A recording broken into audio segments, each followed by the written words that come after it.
Hello everyone, welcome back to our channel. ఈరోజు నేను అన్ని మంచి మంచి టిప్స్ అయితే చెప్తానండి.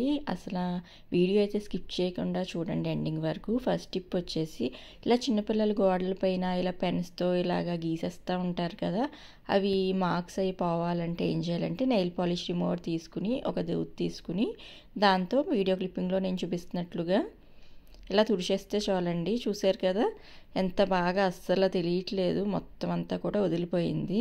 చూసారు కదా కాటన్కి ఎలా అంటుకుందో. ఇప్పుడు సెకండ్ టిప్ చూద్దామండి. మనము ఫోన్ స్టాండ్ ఎలా తయారు చేసుకోవచ్చో చూపిస్తున్నాను ఇప్పుడు మీకు. ఇలాగ 2 క్లిప్స్ తీసుకుని దానిపైన ఒక క్లిప్ పెట్టుకోవాలన్నమాట. ఇలా పెట్టుకుని ఫోన్ పెట్టుకుని మనము ఏదైనా వీడియోస్ చూసుకుంటే మనకి బాగుంటుంది, పడిపోకుండా ఉంటుంది అనమాట.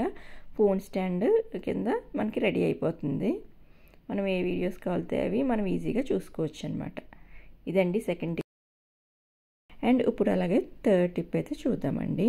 థర్డ్ టిప్ ఏంటంటే, మనము ఏదైనా మనము ఎగ్ కర్రీ చేసుకున్నప్పుడు అయ్యి ఒక్కొక్కసారి ఓన్లీ మనకి ఎల్లోనే కావాలి అనుకుంటాం కదా, అప్పుడు మనం ఏం చేయొచ్చు అంటే ఇలాగ వెల్లుల్లిపాయ తీసుకోవాలండి. వెల్లుల్లిపాయ తీసుకుని మనం చేతికి మొత్తం 5 వేలకి అంటుకునేలాగా మొత్తం ఇలాగా ఒకసారి ఇలాగ రుద్దేసుకోవాలన్నమాట. ఇదైతే వైరల్ టిప్ అండి. వైరల్ టిప్పే నేనైతే చూశానన్నమాట. యూట్యూబ్ ఛానల్స్లోనే చూసి ట్రై చేశాను. నిజంగా వీలు పడుతుందా లేదా అని ట్రై చేస్తే నిజంగా అయితే వర్కౌట్ అయిందనమాట. చూడండి ఎంత ఈజీగా వచ్చేసిందో అసలు. చూసారు కదా, ఓన్లీ మనకి ఎగ్ ఎల్లోనే వస్తుంది ఇలా చేసుకుంటే. ఈ టిప్ అయితే బాగా వర్కౌట్ అయిందనమాట. ఓకేనా, ఈ వీడియో కనుక మీకు నచ్చినట్టయితే తప్పకుండా సబ్స్క్రైబ్ చేసుకోవడం అయితే అస్సలు మర్చిపోకండి.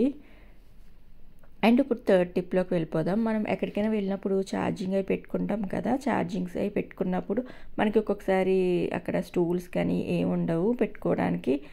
హోల్డర్ కింద మనము ఇలా యూస్ చేసుకోవచ్చు అనమాట.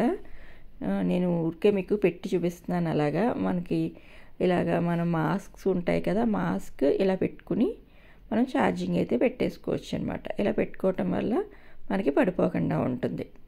ఓకే, ఇప్పుడు ఇంకొక టిప్లోకి వెళ్ళిపోదామండి. ఇప్పుడు మనకి ఫ్రిడ్జ్లో మనము ఇలాగా వాటర్ వేసి ఇలా పెట్టుకోవటం వల్ల ఏంటంటే ఫ్రిడ్జ్లో బ్యాడ్ స్మెల్ అంటూ పోతుంది. మళ్ళీ 1 డే అయిపోయిన తర్వాత మళ్ళీ వాటర్ చేంజ్ చేసేసుకుని మళ్ళీ ఫ్రెష్ వాటర్ వేసుకుని మనం ఇలా ఫ్రిడ్జ్లో పెట్టుకోవటం వల్ల ఫ్రిడ్జ్లో మనకి బ్యాడ్ స్మెల్ అంటూ రాదనమాట. ఈ వీడియో నచ్చితే తప్పకుండా లైక్ చేయండి, షేర్ చేయండి, సబ్స్క్రైబ్ చేయండి.